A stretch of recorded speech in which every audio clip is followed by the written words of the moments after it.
Hi hello ನಮಸ್ಕಾರ ಎಲ್ಲರಿಗೂ welcome back to ವಿಶ್ವರತ್ನ kitchen. ನಾವಿವತ್ತು ಸೊಪ್ಪು ಸಾರು, ಸೊಪ್ಪು ಪಲ್ಯ ಮತ್ತು ಮುದ್ದೆ ಒಂದು ವಿಡಿಯೋದಲ್ಲಿ ಹೇಗೆ ಮಾಡೋದು ಅಂತ ನೋಡೋಣ ಬನ್ನಿ. ಸೊಪ್ಪು ಸಾಂಬಾರನ್ನ ಒಂದೊಂದು ಕಡೆಯಲ್ಲಿ ಒಂದೊಂದು ಥರ ಮಾಡ್ತಾರೆ. ನಮ್ಮ ಹಾಸನ ಕಡೆಯವರು ಯಾವ ಥರ ಮಾಡ್ತಾರೆ ಅಂತ ನೋಡೋಣ ಈ ವಿಡಿಯೋದಲ್ಲಿ. ಫ್ರೆಶ್ ಆಗಿರೋ ಸೊಪ್ಪು ಮನೆ ಹತ್ರನೇ ಬಂದಿತ್ತು. ಇವತ್ತು ಸ್ಯಾಟರ್ಡೆ, ನಾನ್ ವೆಜ್ ಏನಿಲ್ಲ, ಅದರಿಂದ ಫ್ರೀಯಾಗಿದ್ದೀವಿ. ಸೊಪ್ಪು ಸಾಂಬಾರು ಮಾಡೋಣ ಅಂತ ಜಾಸ್ತಿನೇ ಸೊಪ್ಪು ತೊಗೊಂಡ್ವಿ. ದಂಟಿನ ಸೊಪ್ಪು, ಕಿಲ್ಕಿರೆ ಸೊಪ್ಪು ಮತ್ತು ಸಬ್ಸಿಗೆ ಸೊಪ್ಪು, ಇಷ್ಟು ಸೊಪ್ಪನ್ನ ತೊಗೊಂಡಿದ್ದೀವಿ. ಸೊಪ್ಪು ಸಾಂಬಾರು ಅಂದರೆ ಊಟ ಮಾಡೋಕ್ಕೂ ತುಂಬ ಚೆನ್ನಾಗಿರುತ್ತೆ, ಆರೋಗ್ಯಕ್ಕೂ ಒಳ್ಳೆಯದಾದರೆ ಕ್ಲೀನ್ ಮಾಡೋದು ಅಂದರೆ ಸಾಕಪ್ಪ ಅನಿಸ್ಬಿಡುತ್ತೆ. ಕ್ಲೀನ್ ಮಾಡಿದ್ದಾಯಿತು. ಇವಾಗ ವಾಶ್ ಮಾಡ್ಕೊಳ್ಳೋಣ. ವಾಶ್ ಮಾಡ್ಕೊಳ್ಳೋದಕ್ಕೆ ಮುಂಚೆ ಸೊಪ್ಪನ್ನ ವಾಶ್ ಮಾಡುವಾಗ ನೀರಿನಲ್ಲಿ ನೆನೆಸ್ತೀವಲ್ಲ, ಆವಾಗ ಸ್ವಲ್ಪ ಉಪ್ಪು ಕೂಡ ಅದರಲ್ಲಿ ಹಾಕಿಬಿಟ್ಟು ನೆನೆ ಹಾಕಿಟ್ರೆ ಅದರಲ್ಲಿರೋ ಮಣ್ಣೆಲ್ಲ ನೀಟಾಗಿ ಬಿಟ್ಕೊಳ್ಳುತ್ತೆ. ಮತ್ತು ಏನಾದ್ರು ಬ್ಯಾಕ್ಟೀರಿಯಾ, ಕೆಮಿಕಲ್ ಆ ಥರ ಇದ್ರೂ ಎಲ್ಲ ಹೋಗುತ್ತೆ. ಮಣ್ಣೆಲ್ಲ ಹೋಗಂಗೆ ನೀಟಾಗಿ ಎಲ್ಲನೂ ತೊಳ್ಕೊಳ್ಳೋಣ. ಒಂದು ದೊಡ್ಡ ಪಾತ್ರೆಗೆ ಹಾಕಿಬಿಟ್ಟು, ನಾನು ಸೊಪ್ಪು ತುಂಬ ಜಾಸ್ತಿ ಇರೋದ್ರಿಂದ ಸ್ವಲ್ಪನೇ ಸೊಪ್ಪನ್ನ ಹಾಕ್ಬಿಟ್ಟು ಪಾತ್ರೆನಲ್ಲಿ ತೊಳ್ಕೊಳ್ತಾ ಇದ್ದೆ. ಒಂದೇ ಸಲ ಹಾಕಿದ್ರೆ ಮಣ್ಣೆಲ್ಲ ನೀಟಾಗಿ ಹೋಗಲ್ಲ. ಅದರಿಂದ 5 ಮಿನಿಟ್ಸ್ ನೀರಲ್ಲಿ ಸೊಪ್ಪನ್ನ ನೆನೆ ಹಾಕಿಟ್ಟಿದ್ದೆ. ಇವಾಗ ಒಂದು 5 ಸಲ ಸೊಪ್ಪನ್ನ ತೊಳೆದಿದ್ದೀನಿ ಚೆನ್ನಾಗಿ. ಇವಾಗ ಕ್ಲೀನಾಗಿದೆ, ಮಣ್ಣೆಲ್ಲ ಹೋಗಿದೆ. ಇವಾಗ ಒಂದು ಪಾತ್ರೆಯಲ್ಲಿ ಹೆಸರು ಕಾಳು ಮತ್ತು ಬೇಳೆನ ಹಾಕ್ಕೊಳ್ಳೋಣ. ನಾವು ಸೊಪ್ಪು ಸಾಂಬಾರು ಮಾಡೋದಕ್ಕೆ ಅದ್ರ ಜೊತೆಗೆ ಹೆಸರು ಕಾಳು ಮತ್ತು ಬೇಳೆನೂ ಎರಡನ್ನೂ ಬಳಸ್ತಾ ಇದ್ದೀವಿ. ಸೊಪ್ಪು ಜೊತೆಗೆ ಹೆಸರು ಕಾಳು ಬೇಳೆ ಕಾಂಬಿನೇಷನ್ ಚೆನ್ನಾಗಿರುತ್ತೆ. ಇವಾಗ ಅದನ್ನು ತೊಳ್ಕೊಳ್ಳೋಣ 1-2 ಸಲ. ಕಾಳಿಗೆ ಕೆಮಿಕಲ್ಲು ಮತ್ತು ಬೇಳೆಗೆ ಕಲ್ಲರು, ಕೆಮಿಕಲ್ ಎರಡೂ ಹಾಕಿರ್ತಾರೆ ಕೆಡಬಾರ್ದು ಅಂತ. ಅದರಿಂದ 1-2 ಸಲ ತೊಳ್ಕೊಂಡ್ರೆ ಒಳ್ಳೆಯದು, ಕಲ್ಲರೆಲ್ಲ ಹೋಗೋ ತನಕ. ತೊಳ್ಕೊಂಡಿದ್ದಾಯಿತು. ಇವಾಗ ಸ್ಟವ್ ಆನ್ ಮಾಡಿ ಬೇಳೆ ಮತ್ತು ಕಾಳನ್ನು ಒಟ್ಟಿಗೆ ಬೇಯೋದಕ್ಕಿಡೋಣ. ಅದ್ರ ಪಾಡಿಗೆ ಅದು ಬೇಯ್ಕೋತಾ ಇರಲಿ. ನಾವು ಓಪನ್ನಾಗಿ ಬೇಯಿಸ್ಕೊಳ್ತಾ ಇದ್ದೀವಿ. ನಾವು ಸೊಪ್ಪೆಲ್ಲ ಹೆಚ್ಕೊಂಡು ರೆಡಿ ಮಾಡ್ಕೊಳ್ಳೋಣ ಅಷ್ಟರಲ್ಲಿ ಇದನ್ನು ಕೂಡ ಬೇಯ್ಕೊಳ್ಳುತ್ತೆ. ಪಕ್ಕ ಸ್ಟವ್ನಲ್ಲಿ ಟೊಮೆಟೊ ಮತ್ತು ಹಸಿರು ಮೆಣಸಿನ್ಕಾಯಿ ಎರಡನ್ನೂ ಬೇಯೋಕ್ಕೆ ಇಟ್ಕೊಳ್ಳೋಣ ತೊಳೆದ್ಬಿಟ್ಟು. ಬೆಂಗಳೂರು ಮೆಣಸಿನ್ಕಾಯಿ ಖಾರ ಇರಲ್ಲ, ಅದಕ್ಕೆ ಅಷ್ಟೊಂದು ಮೆಣಸಿನ್ಕಾಯಿ ಬಳಸ್ತಿದ್ದಾರೆ. ನಾನು ಮೈಸೂರಲ್ಲಿ ಬಳಸೋದು 4 ಮೆಣಸಿನ್ಕಾಯಿ ಬಸ್ಸಾಂಬಾರಿಗೆ. ಅದು ಬೇಯ್ಕೊಳ್ತಾ ಇರಲಿ ಅದ್ರ ಪಾಡಿಗೆ. ಅದು ಒಂದು ಕಡೆ ಬೇಳೆ ಕಾಳು ಬೇಯ್ಕೊಳ್ತಿದೆ, ಒಂದು ಕಡೆ ಟೊಮಾಟೊ ಮತ್ತು ಹಸಿರು ಮೆಣಸಿನ್ಕಾಯಿ ಬೇಯ್ಕೊಳ್ತಾ ಇದೆ. ಬೇಯಲಿ ಅದ್ರ ಪಾಡಿಗೆ ಅದು. ಇವಾಗ ನಾವು ಸೊಪ್ಪನ್ನ ಹೆಚ್ಕೊಳ್ಳೋಣ. ಈಗ ಸೊಪ್ಪನ್ನ ದಪ್ಪಕ್ಕೆ ಹೆಚ್ಕೊಳ್ತಾ ಇದ್ದೀವಿ. ಬಸ್ಸಾಂಬಾರ್ಗಾದ್ರಿಂದ ದಪ್ಪಕ್ಕಿದ್ರೇ ಸಾಕು. ಎಳೆ ಸೊಪ್ಪಿದೆ, ಬೇಗ ಬೆಂದು ಕಲಿಸ್ಕೊಂಡ್ಬಿಡುತ್ತೆ. ದಂಟಿನ ಸೊಪ್ಪು ದಿಂಡು ದಪ್ಪ ಇದ್ರೂ ಅದು ತುಂಬ ಎಳೆದಿರುತ್ತೆ. ಎಲ್ಲ ಸೊಪ್ಪನ್ನು ಕಟ್ ಮಾಡಿ ಒಂದು ಪ್ಲೇಟಲ್ಲಿ ಎತ್ತಿಟ್ಕೊಳ್ಳೋಣ, ಬೇಳೆ ಸ್ವಲ್ಪ ಬೇಯೋ ತನಕ. ಇವಾಗ ನಾವು ಬೇಯಿಸೋಕ್ಕಿಟ್ಟಿದ್ದ ಬೇಳೆ ಮತ್ತು ಕಾಳು ಬೆಂದಿದೆಯಾ ನೋಡೋಣ. 3/4% ಅಷ್ಟು ಬೆಂದಿದೆ. ಇಷ್ಟು ಬೆಂದರೆ ಸಾಕು. ಇವಾಗ ಸೊಪ್ಪನ್ನ ಅದರೊಳಗಡೆ ಸೇರಿಸೋಣ. ಹೇಗಿದ್ದರೂ ಸೊಪ್ಪು ಬೇಯಬೇಕಲ್ವ, ಸೊಪ್ಪು ಜೊತೆ ಇನ್ನೊಂದು ಸ್ವಲ್ಪ ಕಾಳು ಮತ್ತು ಬೇಳೆನೂ ಬೇಯುತ್ತೆ. ಕುಕ್ಕರ್ನಲ್ಲಿ ಬೇಯಿಸ್ಕೊಳ್ಳೋದಾದರೆ ಮೊದಲು ಹೆಸರು ಕಾಳನ್ನ ಸಪ್ರೇಟ್ ಬೇಯಿಸ್ಕೊಂಡು ಆಮೇಲೆ ಬೇಳೆ ಮತ್ತು ಸೊಪ್ಪನ್ನ ಬೇಯಿಸ್ಕೊಂಡು ತಕ್ಷಣ ಪ್ರೆಷರ್ ತೆಗಿಬೇಕಾಗುತ್ತೆ. ಅದ್ರ ಬದಲು ಈ ಥರ ಓಪನ್ನಾಗಿ ಬೇಯಿಸ್ಕೊಂಡ್ರೆ ಒಳ್ಳೆಯದು. ಕಾಳು ಮತ್ತು ಬೇಳೆ ಫಸ್ಟೇ ಬೇಯಕ್ಕಿಟ್ಟು ಅದು 3/4 ಬೆಂದಾದಮೇಲೆ ಈ ಥರ ಸೊಪ್ಪನ್ನ ಬೇಯಕ್ಕೆ ಹಾಕಿದ್ರೆ ಅದು ಕರೆಕ್ಟಾಗಿ ಹದ ಆಗುತ್ತೆ. ಕಲಸಲ್ಲ, ಸೊಪ್ಪು ಬೇಳೆ ಎರಡೂ ಕಲಸಲ್ಲ. ನೋಡ್ಕೋತಾ ಇರ್ಬೋದು ನಾವು ಸರಿಯಾಗಿ. ನೋಡೋದಕ್ಕೆ ಸೊಪ್ಪು ಜಾಸ್ತಿ ಥರ ಕಾಣಿಸ್ತಿದೆ, ಅದು ಬೆಂದಾದಮೇಲೆ ಸ್ವಲ್ಪನೇ ಆಗಿಬಿಡುತ್ತೆ. ಜಾಸ್ತಿ ಜನ ಇದ್ದೀವಿ, ಜಾಸ್ತಿ ಸಾಂಬಾರು ಕೂಡ ಬೇಕು ರುಬ್ಬೋದಕ್ಕೆ ಮತ್ತು ಪಲ್ಯಗೆಲ್ಲ ಬೇಕಲ್ವಾ, ಅದರಿಂದ ನಾವು ಜಾಸ್ತಿ ಮಾಡ್ತಾ ಇದ್ದೀವಿ ಸಾಂಬಾರು. ಸಮ್ಮರ್ ಹಾಲಿಡೇಸ್ ಅಂತ ಎಲ್ಲ ಬೆಂಗಳೂರಿಗೆ ಸೇರ್ಕೊಂಡಿದ್ದೀವಿ. ಈಗ ಬೇಯೋದಕ್ಕೆ ಬಿಡೋಣ ಸೊಪ್ಪನ್ನ. ನೋಡಿ ಇವಾಗ ಬೆಂದಿದೆ ಸೊಪ್ಪು, ಬೆಂದು ಕಡಿಮೆ ಆಗಿದೆ. ಆವಾಗಾದರೂ ತುಂಬ ಪಾತ್ರೆ ತುಂಬ ಹಾಕಿದ್ವಿ, ಇವಾಗ ಅರ್ಧದಷ್ಟಾಗಿದೆ. ಇವಾಗ ಉಪ್ಪು ಕೂಡ ಸೇರಿಸ್ಬಿಡೋಣ. ಇನ್ನೊಂದು ಸ್ವಲ್ಪ ಕುದ್ರೆ ಸಾಕು, ಬೆಂದೋಗುತ್ತೆ ಸೊಪ್ಪೇನು 5 ಮಿನಿಟ್ಸ್ಗೆ ಬೆಂದ್ಬಿಡುತ್ತೆ.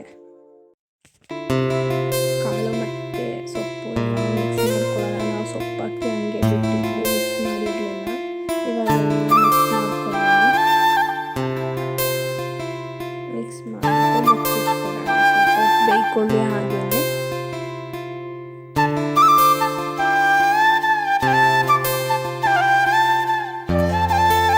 ಇವಾಗ ನಾವು ಟೊಮೆಟೊ ಮತ್ತು ಹಸಿಮೆಣಸಿಕಾಯಿ ಬೇಯಕ್ಕಿಟ್ಟಿದ್ವಲ್ಲ ಅದು ಕೂಡ ಬೆಂದಿದೆ.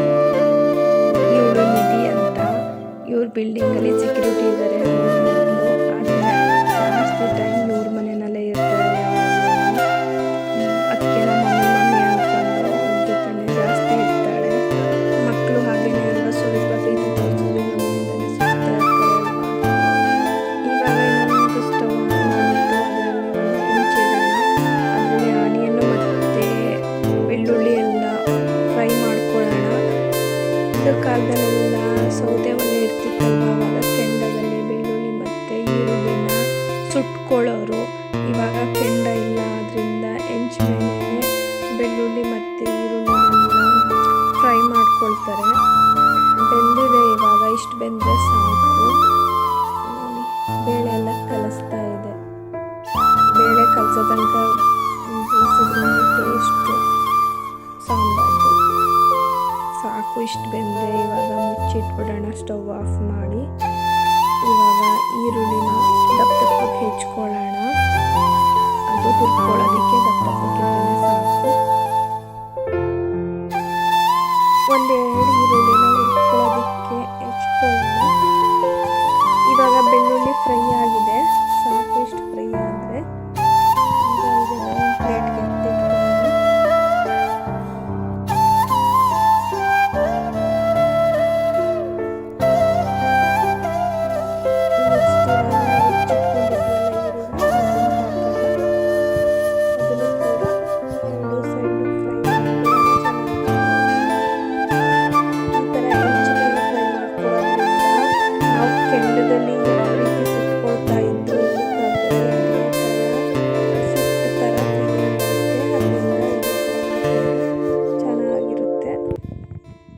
ಸಾಕು. ಇಷ್ಟು ಫ್ರೈ ಆದರೆ ಈಗ ಎತ್ಕೊಳ್ಳೋಣ ಅದನ್ನು ಕೂಡ. ಈಗ ನಾವು ಟೊಮೆಟೊ ಮತ್ತು ಹಸಿಮೆಣಸಿಕಾಯಿ ಬೇಯಿಸೋಕೆ ಇಟ್ಟಿದ್ವಿ ಅಲ್ವಾ, ಅದನ್ನು ಜಾರಲ್ಲಿ ಹಾಕ್ಕೊಳ್ಳೋಣ. ಈ ಥರ ಬಿಸಿನ ಜಾರ್ನಲ್ಲಿ ಹಾಕಬಾರ್ದು. ಈ ಥರ ಬಿಸಿನ ಜಾರ್ಗೆ ಹಾಕಿದ್ರೆ ಬ್ಲೇಡು ಲೂಸ್ ಆಗುತ್ತೆ. ನಾನು ಯಾವಾಗಲೂ ಆ ಥರ ಹಾಕಲ್ಲ. ವಿಡಿಯೋದಲ್ಲಿ ಈ ಥರ ಹಾಕಬಾರ್ದು ಅಂತ ಹೇಳೋದಕ್ಕೋಸ್ಕರ ಹಾಕಿದ್ದೀನಿ ಅಷ್ಟೇ. ಈಗ ಅದರೊಳಗಡೆ ಹುರ್ಕೊಂಡಿದ್ವಲ್ಲ ಅದು ಈರುಳ್ಳಿ ಮತ್ತು ಬೆಳ್ಳುಳ್ಳಿನ ಸೇರಿಸ್ಕೊಳ್ಳೋಣ. ಫುಲ್ ಬೇಡ, ಸ್ವಲ್ಪ ಇಟ್ಕೊಳ್ಳೋಣ. ಅದೇ ಈರುಳ್ಳಿ ಮತ್ತು ಬೆಳ್ಳುಳ್ಳಿನ ಒಗ್ಗರಣೆಗೆ ಗೆಜ್ಜೆ ಹಾಕ್ಕೊಳ್ಳೋಣ.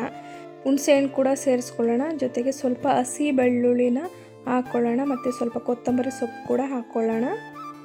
ಒಂದು ಸ್ವಲ್ಪ ತುರಿದಿರೋ ಅಂಥ ತೆಂಗಿನಕಾಯಿ ತುರಿನೂ ಹಾಕ್ಕೊಳ್ಳೋಣ. ಸ್ವಲ್ಪ ಜೀರಿಗೆ ಇನ್ನೊಂದು ಸ್ವಲ್ಪ ಹಾಕ್ಕೊಳ್ಳೋಣ. ಸ್ವಲ್ಪ ಮೆಣಸು ಇಷ್ಟು ಹಾಕ್ಕೊಂಡು ಗ್ರೈಂಡ್ ಮಾಡ್ಕೊಳ್ಳೋಣ ಅದನ್ನು. ಇವಾಗ ಸೊಪ್ಪನ್ನ ಬಸ್ಕೊಳ್ಳೋಣ. ಒಂದು ಸ್ಟ್ರೈನರ್ ತಗೊಂಡು ಬಿಸಿ ಇದೆ, ನಿಧಾನಕ್ಕೆ ಬಸ್ಕೊಳ್ಳೋಣ. ರುಬ್ಬೋದಕ್ಕೆ ಸೊಪ್ಪು ಮತ್ತು ಕಾಳೆಲ್ಲ ಬಳಸಬೇಕಲ್ಲ, ಅಷ್ಟೊತ್ತಿ ತಣ್ಣ ಆಗ್ತಿರುತ್ತೆ.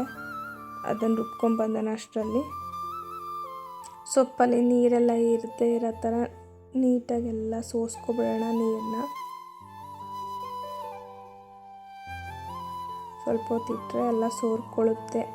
ಆಮೇಲೆ ಸ್ವಲ್ಪ ಹಿಂಡಿದ್ರೆ, ಸ್ವಲ್ಪ ತಣ್ಣ ಆದಮೇಲೆ ಸೊಪ್ಪನ್ನ ಹಿಂಡಿದ್ರೆ ನೀರೆಲ್ಲ ಹೋಗುತ್ತೆ ಸೊಪ್ಪಲ್ಲಿರೋದು.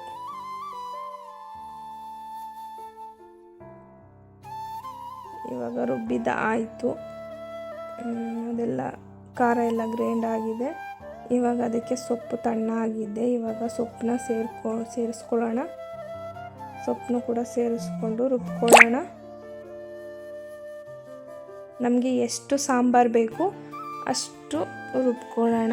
ಒಂದು 2-3 ಜನ ಇರ್ತೀವಿ, ಅವ್ರಿಗೆ ಒಂದು ಸೌಟು ರುಬ್ಕೊಂಡ್ರೆ ಸಾಕು.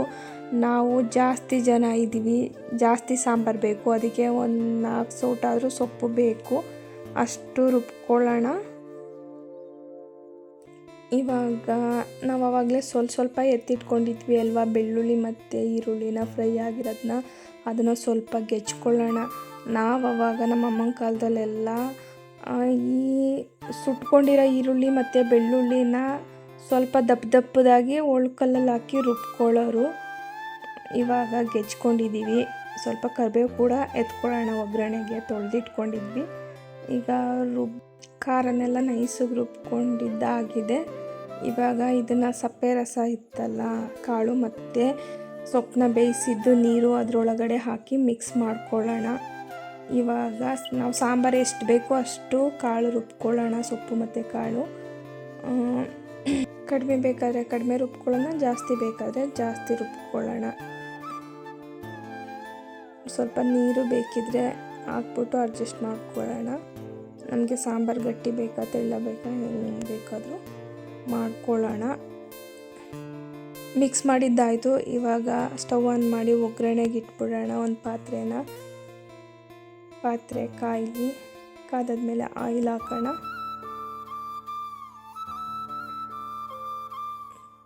ಆಯಿಲ್ ಕಾದಾದ್ಮೇಲೆ ಸ್ವಲ್ಪ ಸಾಸಿವೆ ಹಾಕೋಣ. ಈಗ ಕರಿಬೇವು ಕೂಡ ಹಾಕ್ಬಿಡೋಣ. ಇವಾಗ ಗೆಜ್ಜಿಟ್ಕೊಂಡಿರೋವಂಥ ಬೆಳ್ಳುಳ್ಳಿ ಮತ್ತು ಈರುಳ್ಳಿನ ಅದರೊಳಗಡೆ ಸೇರಿಸೋಣ.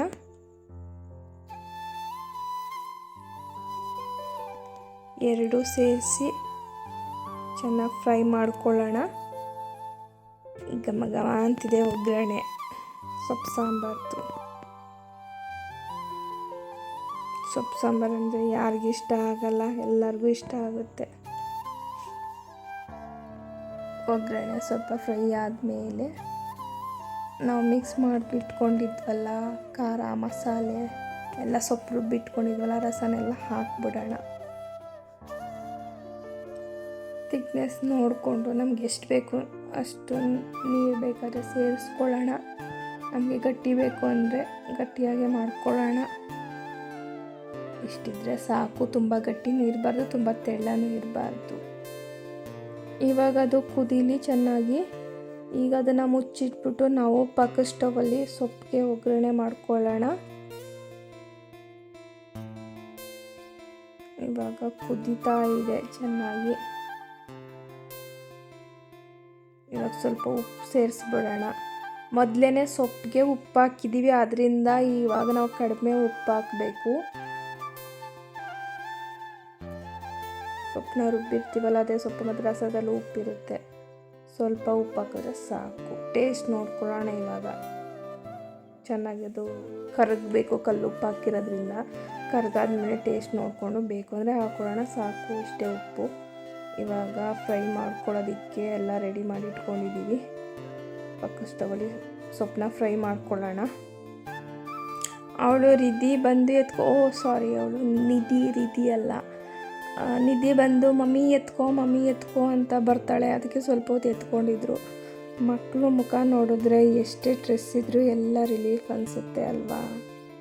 ಮಕ್ಕಳ ಜೊತೆ ಟೈಮ್ ಕಳೆಯೋದ್ರಲ್ಲಿ ಎಲ್ಲ ಮರ್ತೋಗ್ಬಿಡ್ತೀವಿ, ಏನೇ ಪ್ರಾಬ್ಲಮ್ಸ್ ಇದ್ರೂ.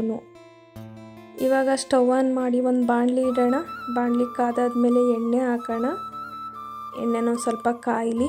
ಎಣ್ಣೆ ಕಾದಾದ್ಮೇಲೆ ಅದಕ್ಕೆ ಸಾಸಿವೆ ಸೇರಿಸೋಣ. ಸಾಸಿವೆ ಸ್ವಲ್ಪ ಚಿಟಪಟ ಸೌಂಡ್ ಬರಲಿ. ಸಾಸಿವೆ ಸಿಡಿದ ಮೇಲೆ ಅದಕ್ಕೆ ಕಟ್ ಮಾಡಿ ಇಟ್ಕೊಂಡಿರೋವಂಥ ಆನಿಯನ್ ಸೇರಿಸೋಣ. ಆನಿಯನ್ ಜೊತೆಗೆ ಕರಿಬೇವು ಕೂಡ ಇವಾಗಲೇ ಸೇರಿಸ್ಬಿಡೋಣ. ಆನಿಯನ್ ಮತ್ತು ಕರಿಬೇವು ಫ್ರೈ ಆಗಲಿ ಚೆನ್ನಾಗಿ. ಕರಿಬೇವು ಫ್ಲೇವರ್ ಎಲ್ಲ ಬಿಟ್ಕೊಳ್ಳಿ. ಅದು ಸ್ವಲ್ಪ ಫ್ರೈ ಆದಮೇಲೆ ಅದಕ್ಕೆ ಜಜ್ಜಿ ಇಟ್ಕೊಂಡಿರೋ ಅಂಥ ಬೆಳ್ಳುಳ್ಳಿನ ಸೇರಿಸೋಣ. ಅದ್ರ ಜೊತೆಗೆ ಹೆಚ್ಚಿಟ್ಕೊಂಡಿರೋ ಹಸಿರು ಮೆಣಸಿನ್ಕಾಯಿ ಕೂಡ ಸೇರಿಸೋಣ. ಎಲ್ಲ ಚೆನ್ನಾಗಿ ಫ್ರೈ ಆಗಲಿ.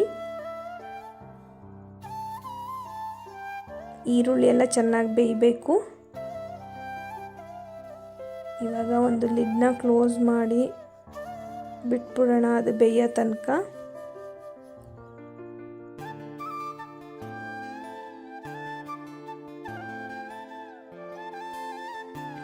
ಇವಾಗ ಬೆಂದಾಗಿದೆ, ಸಾಕು. ಇಷ್ಟು ಬೆಂದರೆ ಆನಿಯನ್ ಎಲ್ಲ ಸಾಫ್ಟ್ ಆಗಿದೆ. ಇವಾಗ ನಾವು ತುರಿದಿಟ್ಕೊಂಡಿರೋ ಅಂಥ ತೆಂಗಿನಕಾಯಿ ತುರಿನ ಅದಕ್ಕೆ ಹಾಕೋಣ. ಅದು ಎಣ್ಣೆಯಲ್ಲಿ ಸ್ವಲ್ಪ ಫ್ರೈ ಆಗಲಿ. ಸಣ್ಣದಾಗಿ ತುರಿದಿಟ್ಕೊಂಡಿದ್ದೆ ತೆಂಗಿನಕಾಯಿನೂ ಫ್ರೈ ಆದಮೇಲೆ ನೀರೆಲ್ಲ ಸೋರಿಸಿ ಸೊಪ್ಪನ್ನ ಹಾಕೋಣ ಒಗ್ಗರಣೆಗೆ. ಈಗ ಅದನ್ನೆಲ್ಲ ಮಿಕ್ಸ್ ಮಾಡ್ಕೊಳ್ಳೋಣ ಚೆನ್ನಾಗಿ. ಎಲ್ಲ ಚೆನ್ನಾಗಿ ಮಿಕ್ಸ್ ಮಾಡಿಕೊಂಡ್ರೆ ಸೊಪ್ಪು ಪಲ್ಯ ರೆಡಿ ಆಗಿಬಿಡುತ್ತೆ. ಮಿಕ್ಸ್ ಮಾಡ್ಕೊಂಡಿದ್ದಾಯಿತು. ಈಗ ಲಿಡ್ನ ಕ್ಲೋಸ್ ಮಾಡಿ ಸ್ವಲ್ಪ ಬಿಸಿ ಆಗಕ್ಕೆ ಬಿಡೋಣ. ಸೊಪ್ಪು ಕಾಳು ಎಲ್ಲ ಚೆನ್ನಾಗಿ ಬೆಂದಿದೆ. ಒಗ್ಗರಣೆನಲ್ಲಿ ಬೇಯೋದೇನು ಬೇಡ, ಬಿಸಿ ಆದರೆ ಸಾಕು. ಇವಾಗ ಕೊತ್ತಂಬರಿ ಸೊಪ್ಪು ಉದುರಿಸಿದ್ರೆ ಸೊಪ್ಪು ಪಲ್ಯ ರೆಡಿ. ಇವಾಗ ಅದೇ ಸ್ಟವ್ ಮೇಲೆ ಮುದ್ದೆಗೆ ಇಟ್ಕೊಬಿಡೋಣ. ಸ್ವಲ್ಪ ನೀರನ್ನ ಕಾಯೋದಕ್ಕೆ ಬಿಡೋಣ. ಕಾದಾದಮೇಲೆ ರಾಗಿ ಹಿಟ್ಟನ್ನ ಸ್ವಲ್ಪ ಹಾಕಿಬಿಟ್ಟು ಮಿಕ್ಸ್ ಮಾಡೋಣ. ಇದಕ್ಕೆ ನಮ್ಮ ಕಡೆ ಅಂಬ್ಲಿ ಕದ್ರದು ಅಂತ ಹೇಳ್ತಾರೆ. ಚೆನ್ನಾಗಿ ಮಿಕ್ಸ್ ಮಾಡೋಣ ಗಂಟಿಲ್ದಾಗೆ. ತುಂಬ ಬಿಸಿ ಕಾಯ್ದುಬಿಟ್ರೆ ಅದು ಗಂಟಾಗಿಬಿಡುತ್ತೆ. ಸ್ವಲ್ಪ ಕಾದಾಗಲೇ ರಾಗಿ ಹಿಟ್ಟನ್ನ ಮಿಕ್ಸ್ ಮಾಡಿ ಹಿಂಗೆ ಕಲಿಸ್ಬೇಕು. ಅದಕ್ಕೆ ಸ್ವಲ್ಪ ಉಪ್ಪು ಹಾಕ್ಕೊಂಡ್ರೆ ಮುದ್ದೆ ಗಂಟಾಗಲ್ಲ. ಅದರಿಂದ ಸ್ವಲ್ಪ ಉಪ್ಪು ಕೂಡ ಹಾಕ್ಕೊಬಿಡೋಣ. ಈಗ ಕೈ ಆಡಿಸ್ತಾರಣ, ಇಲ್ಲಾಂದರೆ ತಳದಲ್ಲಿ ಕೂತ್ಕೊಂಡು ಗಂಟು ಥರ ಆಗಿಬಿಡುತ್ತೆ. ಇವಾಗ ಕುದೀತಾ ಇದೆ, ಚೆನ್ನಾಗಿ ಕುದೀಲಿ. ಈಗ ಕುದಿಬೇಕಾದ್ರೆ ರಾಗಿ ಹಿಟ್ಟನ್ನ ಹಾಕ್ಕೊಳ್ಳೋಣ. ಹಾಕ್ಕೊಂಡು ಬೇಯೋದಕ್ಕೆ ಬಿಡೋಣ. ರಾಗಿ ಹಿಟ್ಟು ಚೆನ್ನಾಗಿ ಬೆಂದಾದ್ಮೇಲೆ ತಿರುಗಿಸೋಣ. ಫ್ಲೇಮ್ನ ಜಾಸ್ತಿ ಮಾಡಿ ಬೇಯೋದಕ್ಕೆ ಬಿಡೋಣ. ಸ್ವಲ್ಪ ಲಿಡ್ನ ಕ್ಲೋಸ್ ಮಾಡಿ ಬೇಯಿಸೋಣ. ಫುಲ್ ಕ್ಲೋಸ್ ಮಾಡಬಾರ್ದು. ಫುಲ್ ಕ್ಲೋಸ್ ಮಾಡಿದ್ರೆ ಉಪ್ಪು ಸುರಿದ್ಬಿಡುತ್ತೆ ಸ್ಟವ್ ಮೇಲೆಲ್ಲ. ನಾವು ಈ ಥರ ಚೊಂಬಲ್ಲಿ 2 ಚೊಂಬು, ಚಿಕ್ಕ ಚೊಂಬದು 2 ಚೊಂಬು ನೀರು ಹಾಕ್ಕೊಂಡಿದ್ದೀವಿ. ಅದಕ್ಕೆ ಈ ಥರ ಬೌಲಲ್ಲಿ 2 ಬೌಲು ರಾಗಿ ಹಿಟ್ಟು ಹಾಕ್ಕೊಂಡಿದ್ದೀವಿ. ಚೆನ್ನಾಗಿ ಕುದೀತಾ ಇದೆ. ಈ ಥರ ಚೆನ್ನಾಗಿ ಬೇಯಿಸ್ಕೋಬೇಕು. ಈಗ ಬೆಂದಾಗಿದೆ, ತಿರುಗಿಸ್ಕೊಳ್ಳೋಣ. ಮದ್ದಿ ಕೊಡಿದ್ರೆ ಗಂಟಾಗಲ್ಲ. ಮುದ್ದೆ ಉಯ್ದಿರ್ತೀವಲ್ಲ ಅದನ್ನು ಮಧ್ಯಕ್ಕೆ ಎಲ್ಲ ಪುಡಿ ಪುಡಿ ಆಗಂಗೆ ಹೊಡಿಬೇಕು. ಆವಾಗ ನೀಟಾಗಿ ಬರುತ್ತೆ, ಗಂಟಾಗಲ್ಲ. ಫಾಸ್ಟಾಗಿ ಮಿಕ್ಸ್ ಮಾಡಬೇಕು, ಸ್ಲೋ ಆಗಿ ಮಿಕ್ಸ್ ಮಾಡಬಾರ್ದು. ಬೇಗ ಮಿಕ್ಸ್ ಮಾಡಿದ್ರೆ ಗಂಟು ಆಗಲ್ಲ. ಇನ್ನೊಂದು ಸ್ವಲ್ಪ ಹಿಟ್ಟು ಬೇಕು ಅನ್ನಿಸ್ತು, ಅದಕ್ಕೆ ಈಗ ಸೇರಿಸ್ಕೊಳ್ತಾ ಇದ್ದೀನಿ ಹಿಟ್ಟನ್ನ. ಚೆನ್ನಾಗಿ ಮಿಕ್ಸ್ ಮಾಡೋಣ. ಮುದ್ದೆ ಮಾಡೋದಕ್ಕೆ ಶಕ್ತಿ ಬೇಕು. ಚೆನ್ನಾಗಿ ಶಕ್ತಿ ಇದ್ದರೆ ಮುದ್ದೆ ತಿರ್ಗೋಕ್ಕೆ ಚೆನ್ನಾಗಿ ಅನಿಸುತ್ತೆ. ಇಲ್ಲ ಅಂದರೆ ಮುದ್ದೆ ಮಾಡೋದು ತುಂಬ ಕಷ್ಟ ಅನಿಸುತ್ತೆ. ಅದಕ್ಕೆ ಮುದ್ದೆನ ತುಂಬ ಚೆನ್ನಾಗಿ ಮಾಡ್ತಾರೆ. ನೋಡ್ತಾ ಇರ್ಬೋದು, ಒಂದು ಗಂಟು ಆ ಥರ ಏನೂ ಕಾಣಿಸ್ತಿಲ್ಲ. ಎಷ್ಟು ಪರ್ಫೆಕ್ಟಾಗಿ ಎಷ್ಟು ಚೆನ್ನಾಗಿ ಬಂದಿದೆ. ಕನ್ಸಿಸ್ಟೆನ್ಸಿನೂ ಕರೆಕ್ಟಾಗಿದೆ. ಸಾಫ್ಟಾಗಿ, ಗಟ್ಟಿನೂ ಆಗಿಲ್ಲ, ಮೆತ್ತನೂ ಆಗಿಲ್ಲ, ಕರೆಕ್ಟಾಗಿದೆ. ಚೆನ್ನಾಗಿ ಬೆಂದಿದೆಯಾ ಅಂತ ನೋಡ್ಕೋಬೇಕು. ಅಂದರೆ ಈ ಥರ ನೀರು ಹಾಕ್ಬಿಟ್ಟು ಮುಟ್ಟಿದಾಗ ಅಂಟಬಾರ್ದು ಕೈಗೆ.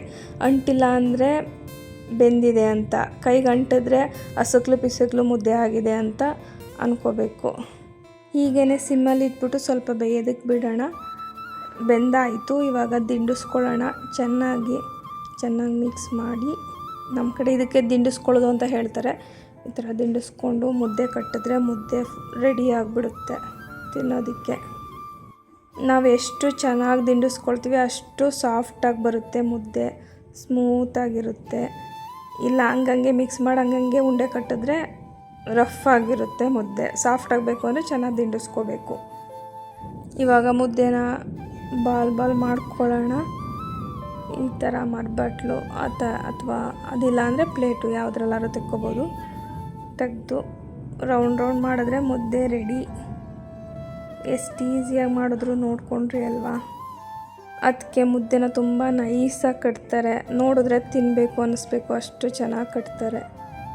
ಈಗ ಮುದ್ದೆ ಕಟ್ಟಿದಾಯಿತು. ಪ್ಲೇಟ್ಗೆ ಹಾಕ್ಕೊಳ್ಳೋಣ. ಎಷ್ಟು ಚೆನ್ನಾಗಿ ಕಾಣಿಸ್ತಿದೆ, ಎಷ್ಟು ಸ್ಮೂತಾಗಿ ಬೆಣ್ಣೆ ಥರ ಇರೋ ಥರ ಅನ್ನಿಸ್ತಾ ಇದೆ. ನೋಡಿದ್ರೆ ತಿನ್ನಬೇಕು ಅಂತ ಅನ್ನಿಸ್ತಿದೆ. ಸೊಪ್ಪು ಸಾಂಬಾರು ಜೊತೆಗೆ ಮುದ್ದೆ.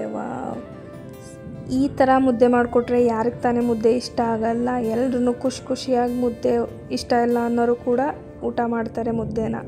ಅಷ್ಟು ಚೆನ್ನಾಗಿ ಕಾಣಿಸ್ತಿದೆ. ನೋಡೋಕ್ಕಷ್ಟೇ ಅಲ್ಲ, ತಿನ್ನೋದಕ್ಕೂ ಅಷ್ಟು ಚೆನ್ನಾಗಿರುತ್ತೆ ಸಾಫ್ಟಾಗಿ. ನನಗಂತೂ ಗಟ್ಟಿ ಇದ್ದರೆ ಇಷ್ಟ ಆಗಲ್ಲ. ಇದೇ ಥರ ಸಾಫ್ಟಾಗಿದ್ರೇ ಮುದ್ದೆ ಇಷ್ಟ. ಮುದ್ದೆ ತೆಗಿತಿದ್ರಲ್ಲ ಅದಕ್ಕೆ ಮರಬಟ್ಲು ಅಂತ ಕರೀತಾರೆ. ಉಡ್ಡಿಂದ ಇರ್ತಿತ್ತು ಹಿಂದಿನ ಕಾಲದಲ್ಲಿ.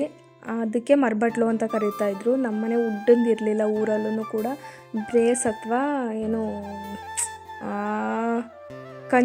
ಕಂಚಂದಿತ್ತು ನಮ್ಮನೆ. ಬೆಂಗಳೂರಲ್ಲಿ ಅಲ್ಯೂಮಿನಿಯಮ್ದು ಇಟ್ಕೊಂಡಿದ್ದಾರೆ. ಮುದ್ದೆ ರೆಡಿಯಾಗಿದೆ ಇವಾಗ.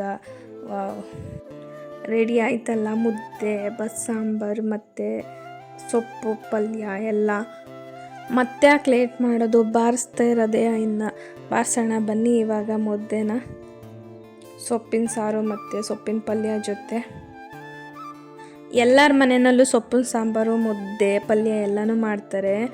ಆದರೆ ನಮ್ಮ ಹಾಸನ ಸೈಡ್ನಲ್ಲಿ ಯಾವ ರೀತಿ ಮಾಡ್ತಾರೆ ಅಂತ ಈ ವಿಡಿಯೋದಲ್ಲಿ ತೋರಿಸಿದ್ದೀವಿ. ನೀವು ಕೂಡ ಇದೇ ರೀತಿ ಮಾಡೋದಾದರೆ ನಾವು ಕೂಡ ಇದೇ ರೀತಿ ಮಾಡ್ತೀವಿ ಅಂತ ಕಮೆಂಟ್ಸ್ ಮಾಡಿ. ನೀವು ಬೇರೆ ರೀತಿ ಮಾಡೋದಾದರೆ ಈ ರೀತಿ ಒಂದು ಸಲ ಟ್ರೈ ಮಾಡಿ, ಖಂಡಿತವಾಗ್ಲೂ ನಿಮಗೂ ಇಷ್ಟ ಆಗುತ್ತೆ ಈ ಟೇಸ್ಟು. ನಾವು ಮಾಡಿದಂಥ ಮುದ್ದೆ, ಬಸ್ಸಾಂಬಾರು ಮತ್ತು ಸೊಪ್ಪು ಪಲ್ಯ ನಿಮಗಿಷ್ಟ ಆದರೆ ಲೈಕ್ ಮಾಡಿ, ಶೇರ್ ಮಾಡಿ ಮತ್ತು ಸಬ್ಸ್ಕ್ರೈಬ್ ಮಾಡ್ಕೊಂಡು ನೋಡೋದನ್ನು ಮರಿಬೇಡಿ. ಹೇಗಿತ್ತು ಅಂತ ಕಮೆಂಟ್ಸ್ ಮೂಲಕ ತಿಳಿಸಿ. ಬರೀ ಮುದ್ದೆಗೆ ಅಷ್ಟೇ ಅಲ್ಲ, ಈ ಸೊಪ್ಪು ಸಾಂಬಾರು ಅನ್ನಗೂ ಕೂಡ ತುಂಬ ಚೆನ್ನಾಗಿರುತ್ತೆ. ಇವಾಗ ಅನ್ನ, ಸಾಂಬಾರು ಮತ್ತು ಪಲ್ಯ ತುಪ್ಪ ಹಾಕ್ಕೊಂಡು ಅದನ್ನು ಟೇಸ್ಟ್ ಮಾಡೋಣ ಇವಾಗ.